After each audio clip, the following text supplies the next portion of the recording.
रूस जो है वो किस तरह से लगातार अटैक कर रहा है, किन किन इलाकों पर अटैक कर रहा है, किस किस तरीके से कर रहा है। तो देखिए फिलहाल आपकी टीवी स्क्रीन पर आपको ये टैंक नजर आ रहे हैं। रूस ने दरअसल 3 तरह से अटैक किया है, टैंक से अटैक किया है और किन किन इलाकों पर अटैक किया वो भी हम आपको दिखा रहे हैं। तो यूक्रेन का ये मैप है जहां पर आप देख सकते हैं ये तमाम इलाके जहां टैंक के जरिए हमला किया गया है, क्योंकि रूस एक प्रॉपर रणनीति के तहत आगे बढ़ रहा है, एक एक कदम अपनी स्ट्रेटजी के हिसाब से ही चलता जा रहा है। टैंक से हमला किया गया, मिसाइलों से हमला किया गया और यहां तक कि सबमरीन का इस्तेमाल भी रूस ने किया है। लेकिन जो रिटेलिएशन की बात यूक्रेन कर रहा है, अगर उसमें सच्चाई है और अगर वो पूर्णतः सच है तो फिर अपने आप में एक बहुत बड़ी खबर वो भी बन जाती है। लेकिन कहां कहां कब्जा हो चुका है रूस का वो भी हम आपको दिखा रहे हैं। तो देखिए लुहांस्क में अगर बात की जाए तो वहां पर कब्जा हो चुका है, सुमी की बात की जाए तो वहां पर भी कब्जा जो है वो कर लिया गया है रूस की तरफ से। इसके अलावा कई इलाके ऐसे हैं जहां पर अभी भी जंग जारी है। खिरसन की बात की जाए तो वहां पर भी कब्जा कर लिया गया। तो इस मैप के जरिए हम आपको समझाने की कोशिश ये कर रहे हैं कि कहां कहां पर रूस ने कब्जा कर लिया है। लेकिन एक और बड़ी बात यहां पर आती है कि यूक्रेन को सैन्य मदद से अमेरिका ने मुंह मोड़ लिया है। अब ये खबर बहुत बड़ी हो जाती है क्योंकि ज्यादातर एक्सपर्ट्स ये मान रहे थे कि भले ही यूक्रेन नाटो की सेना में शामिल नहीं है, लेकिन उन्हीं से आश्वस्त होकर, उन्हीं से आश्वासन मिलने के बाद उसने तमाम बड़े कदम उठाए और रूस की चुनौतियों को वो लगातार दरकिनार करता रहा। लेकिन क्या यूक्रेन ये युद्ध लड़ पाएगा? जिस हिसाब से लड़ रहा है, लड़ पाएगा तो कब तक लड़ पाएगा? हालांकि कहा तो यह भी जाता है कि युद्ध जो है वो केवल हथियारों से लड़े नहीं जाते हैं, उसमें आपकी विल पावर कितनी है, आप में लड़ने की क्षमता कितनी है, यह भी बहुत ज्यादा महत्वपूर्ण हो जाती है। हम अपने एक्सपर्ट से यह भी समझने की कोशिश करेंगे कि रूस जहां एक तरफ एक्सपेंशन की लड़ाई लड़ रहा है, बार बार आरोप लग रहे हैं कि पुतिन वापस सोवियत संघ बनाना चाहते हैं, तो वहीं पर अस्तित्व की लड़ाई यूक्रेन लड़ रहा है। यह अस्तित्व की लड़ाई में यूक्रेन कितनी देर तक टिक पाएगा, कितना रिटेलिएट कर पाएगा, रूस से कितनी चुनौतियां होंगी, इन तमाम पहलुओं को समझने की हम कोशिश इस खास कार्यक्रम में करते रहेंगे।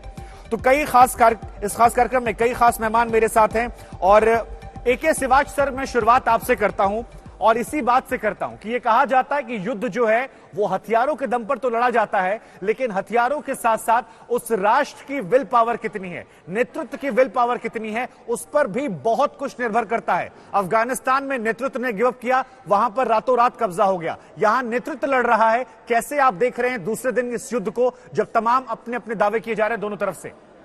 बिल्कुल, देखो शिवांकर, ऐसा है कि अगर आप कंपैरिजन करो दोनों मिलिट्रियों का, रूस का और यूक्रेन का, तो यूक्रेन की जो फौज है वो 40% के करीब है रूस के, क्योंकि सच्चाई ये है कि चाहे वो टैंक्स हो, चाहे वो आर्टी गन्स हो, चाहे वो एयरक्राफ्ट हो, चाहे वो शिप्स हो, उनके 30% के करीब है। देखो ये $62 बिलियन का खर्चा करता है रूस, जबकि $6 बिलियन ही करता है यूक्रेन। यूक्रेन जो है 22वां नंबर है 140 देशों में और रूस जो है नंबर 2। ये तो है इनकी मिलिट्री पावर की बात। मगर सच्चाई यह है कि आज जिस प्रकार से रूस ने अटैक किया है वो काबिले तारीफ है। उसने सबसे पहले क्या किया, हाइब्रिड वारफेयर, और उसके बाद साइबर वारफेयर किया, पूरे सिस्टम को जैम कर दिया, और उसके बाद मल्टी प्रोंग स्ट्रेटेजी से उसने नॉर्थ से, बेलारूस से और जो आपका ईस्ट यूक्रेन से और उसके साथ साउथ में आपका कीव और ब्लैक सी में, तीनों तरफ से इकट्ठा हमला किया। और हमला करना टैंकों की मदद से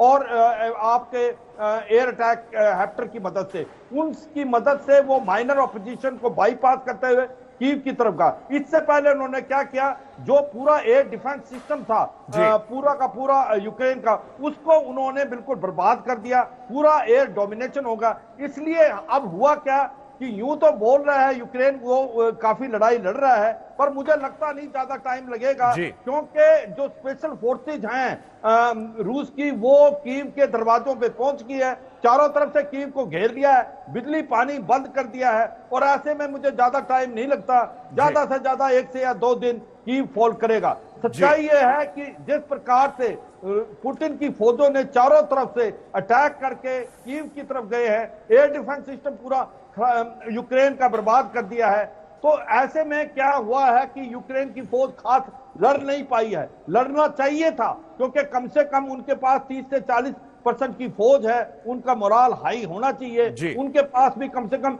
$4 बिलियन खर्च किया नाटो ने।